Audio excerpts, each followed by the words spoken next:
예, 감사합니다. 주일 오후 예배를 겸한 구역 성경 공부 잠시 인도하겠습니다. 로마서가 기록될 당시 기독교 박해 전이지요. 로마교회 성도들의 국가관은 어떠했나요? 라는 질문입니다. 주보를 참고하시면 되겠습니다. 당시 로마교회 성도들의 국가관은 크게 세 부류입니다. 하나는 로마의 속국으로부터 벗어나기를 희망하는 유대인 교인들, 또 하나는 정부에 다가오는 교회 박해와 싸우자고 하는 교인들, 그리고 또 하나는 세속 정부를 아예 무시해 버리자고 하는 그런 교인들, 이런 부류로 교회는 나누어지게 됩니다. 예, 두 번째 질문입니다. 하나님이 주신 국가 권세는 무엇을 위하여 있나요? 오늘 로마서 13장 4절과 설교문을 통해서 답을 얻으면 됩니다. 국가 권세는, 하나님이 주신 국가 권세는 무엇을 위하여 존재하는가? 이것은 악을 벌하고 선을 보상하기 위함입니다. 그래서 하나님은 국가라고 하는 기관을 주었습니다. 세 번째 질문입니다. 성도가 국가 권세에 복종하는 이유는 무엇인가요? 로마서 13장 5절과 설교문을 보면은 답을 얻을 수 있겠습니다. 성도가 국가 권세에 복종하는 이유는 권세가 무서워서가 아니고, 칼이 무서워서가 아니고, 하나님이 세우신 질서와 양심을 위하여서 복종한다. 복종하라 라고 합니다. 네 번째 질문입니다. 국가 권세가 타락하고 진리를 반대하고 양심을 거스린다면 성도는 어떤 자세를 가져야 하나요?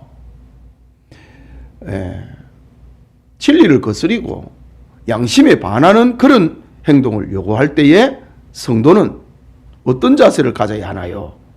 당연히 하나님의 법을 따라야지요.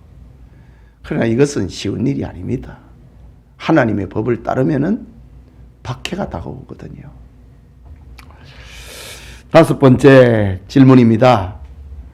국가 권세의 타락에 하나님의 법을 따른 대표적인 사람들은 누구인가요?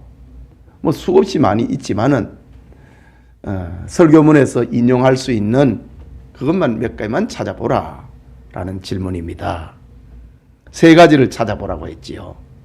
첫째는 바벨론 제국이 세운 금신상의 절하기를 거부한 다니엘과 세 친구들.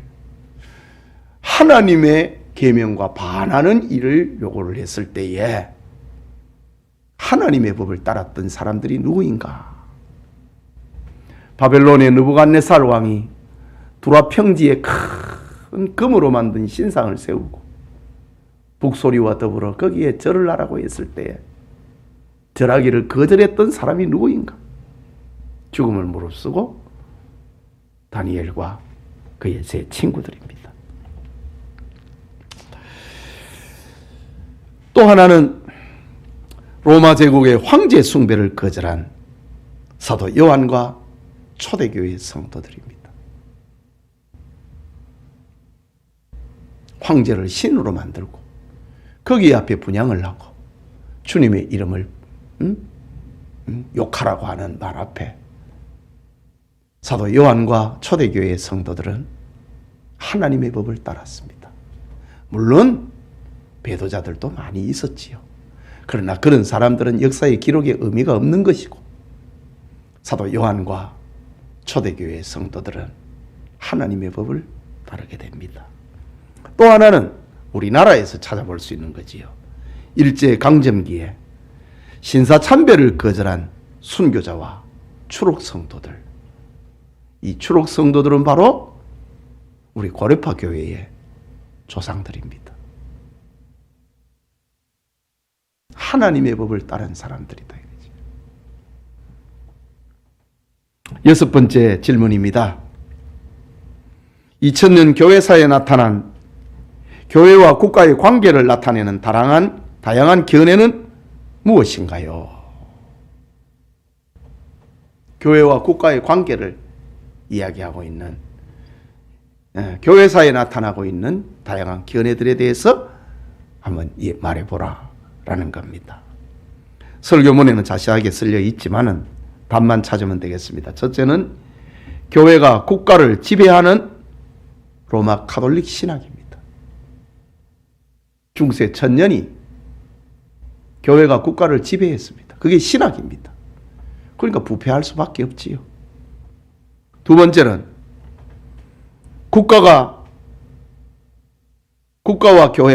두 번째는 국가가 교회를 지배하는 에라스토스주의. 정부에서 목사를 파송을 하고 정부에서 교회의 직원들을 임명을 하고 급여를 주고 있는 교회의 모습입니다. 에라스토스주의입니다. 지금 현재의 독일 교회가, 영국 국교회가 이런 제도를 실행을 하고 있지요. 지금 독일의 루터 교회는요, 정부에서 목사와 교회 직원들, 공무원처럼 월급을 줍니다. 그리고 로마 시민, 독일 시민들은 다 종교세를 냅니다. 종교세를 안 내도 돼요. 안 내는 사람은 교회를 이용을 못 합니다. 출생과 결혼과 죽음에 교회를 이용 못 합니다. 출생과 결혼과 죽음, 이것은 인생의 시작과 진행과 마침인데 얼마나 중요합니까? 그래서 독일 시민들은 종교세를 냅니다. 그걸 받아가지고 목사에게, 그리고 교회 직원들에게 월급을 줍니다. 물론 독일에 여러 형태의 교회들이 많습니다. 루터 교회가 그렇게 하는 겁니다. 다른 교회는 아니고, 복음주의 교회는 그 해당되지 않고, 루터 교회는 에라스토스주의를 지금 지향을 하고 있습니다. 정부가, 국가가 교회의 직원을 임명을 하는 겁니다. 그 바람직하지 않지요. 세 번째는 국가와 교회가 서로 대립하는 재침례주의입니다. 싸우려고 하는 겁니다. 오늘날에도 그런 형태가 있습니다.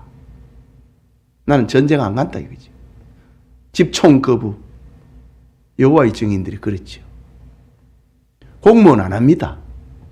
세속 정부에 나는 봉사할 수 없다고 합니다. 이게 이제 재침례파들의 후손들입니다. 정부하고 대립을 한다 이거지. 세속 정부를 아예 무시를 해버립니다. 그리고 네 번째는 교회가 국가의 윤리혁신과 사회의 개조를 주도해야 된다고 하는 자유주의 신학입니다. 그래서 우리 한국에서도 이런 현상이 많이 나타났지요. 70년대에 도시산업선교회라고 하는 것을 만들어가지고 국가 계몽운동을 하고 노동 계몽운동을 하는 거. 물론 또 일리는 있어요. 그러나 국가의 권한을 침범을 하는 겁니다. 국가 권세도 다 하나님으로부터 온 것인데 교회가 앞장서 가지고 국가를 개조를 하려고 한다 이거지. 노동 구조를, 사회 구조를 아예 뜯어 고치려고 합니다. 이것이 소위 해방신학이라고 하는 겁니다. 여성 인권, 노동 인권. 비성경적인 겁니다. 마지막에 다섯 번째, 교회와 국가의 영역 주권을 존중하는 개혁주의 신학. 이것이 성경적인 겁니다. 다 성경에 뭐라 그랬냐 이거지. 성경에 뭐라 그랬느냐. 그것을 따라가는 것이 개혁주의 신학입니다. 성경은 국가와 교회는 각각 고유한 영역이 있다. 그것을 서로 침범하지 말라. 보완하는 관계를 유지를 해라. 이것이 개혁주의 신학입니다. 이 5가지 가운데 성경적인 것이 바로 마지막에 영역 주권을 주장하는 칼빈 개혁주의 신학입니다. 7번째 질문입니다. 교회와 국가의 영역 주권이라고 하는 것은 무엇인가요?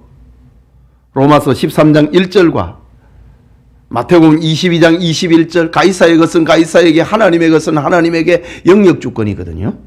그리고 설교문에서 교회와 국가의 영역 주권은 무엇인지를 5가지를 찾아봐라. 설교문에서 찾을 수 있습니다. 첫째는 교회와 국가의 모든 권세는 하나님으로부터 온 것임을 믿는다. 국가 권세는 사탄으로부터 온 게 아니고 그것도 하나님으로부터 온 것임을 믿는다. 대전제입니다. 교회든 국가든 권세는 하나님으로부터 온다. 2번째는 국가는 시민의 문화생활과 사회생활을 담당을 하고 저 해방신학처럼 윤리혁신과 사회개조를 추구하는 게 아니고 국가는 시민의 문화생활과 사회생활을 담당을 하고 교회는 사람의 내면 생활을 담당한다. 이것이 국가와 교회의 영역 주권입니다. 여러분, 국가 권세는요, 마음으로 생각한 걸 가지고 벌을 하지 않습니다. 상을 주지 않습니다. 딱 나타나는 현상, 외모를 가지고 벌을 주고 칭찬을 합니다. 그러나 교회는 마음입니다. 내면이라고 했습니다. 사람은 외모를 보고 판단하지만 하나님은 그 중심을 보시느니라고 했지요. 3번째, 국가는 사회 질서를 유지하는 권력 체계이고 교회는 삶의 궁극적인 의미와 가치를 추구하는 신앙 체계이다. 이것이 교회와 국가의 영역 주권입니다. 4번째는 국가는 일반 은총의 부분에서 죄를 제지하고 교회는 특별 은총의 부분에서 죄를 제지한다. 국가는 교도소를 만들고 교회는 교도소를 안 만들잖아요. 일반 은총의 부분에서 국가는 죄를 제지한다 이거지. 벌을 주고 감옥에 넣고. 그러나 교회에서는 그렇게 하지 않습니다. 특별 은총의 영역에서 죄를 제지한다. 회개해라. 그리고 다시는 죄를 짓지 말라. 이것이 교회입니다. 영역 주권입니다. 이런 칼빈주의 문화관, 국가관이 바로 서야 됩니다. 5번째는 국가는 백성들을 보호하기 위한 질서기관이고 교회는 사람들의 영혼을 구원하기 위한 특별기관이다. 국가가 강도가 사람을 때렸다. 살인을 했다. 그러면 국가가 벌을 줘야 됩니다. 질서기관이다 이거지. 그러나 교회는 영혼을 구원하는 특별기관이다. 이게 교회와 국가의 영역 주권입니다. 우리 성도님들이 이런 영역 주권을 잘 이해를 하고 그게 삶이 될 때에 세상에 빛이 되고 소금이 되는 겁니다. 말씀대로 살아야 빛을 발하는 겁니다. 마지막으로 국가 지도자를 선택을 할 때에 성도의 기준은 어떠해야 하나요? 이건 아주 중요한 이야기입니다. 국가 지도자를 선택을 할 때 선거지요.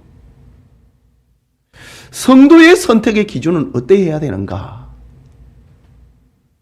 학연이나 지연이나 지방이나 혈연이나 이념의 논리보다 하나님의 뜻, 영역 주권을 인정을 하고 그것을 존중하는 사람을 선택해야 하는 것이 기독 신자들의 지도자를 뽑는 선택의 기준입니다.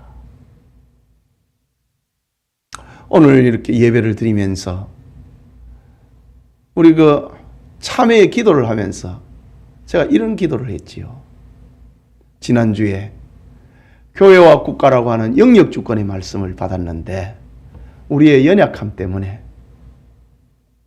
우리의 욕심과 이기심으로 따라가 버린 죄를 용서해 달라. 용서해 주십시오. 이런 참회의 기도를 올렸습니다. 여러분, 크리스찬이면은 모든 부분에서 거듭나야 됩니다. 우리는 하나님 나라의 시민입니다. 하나님이 세우신 질서를 존중할 사람을 우리의 지도자로 뽑아야 됩니다. 제가 누구라고는 말을 하지 않습니다. 각자 신앙의 양심에서 부끄럽지 않은 선택을 해야 하는 겁니다. 기도합시다. 하나님 아버지, 은혜를 감사합니다. 이 시간 주일 오후 예배를 겸한 구역 예배를 드리면서 교회와 국가라고 하는 지난주에 받은 말씀을 다시 한번 되새김합니다. 우리 성도들 참 칼빈주의, 개혁주의, 성경주의 문화관과 국가관을 가지고 세상의 소금과 빛의 역할을 하도록 축복해 주옵소서. 예수님 이름으로 기도합니다. 아멘.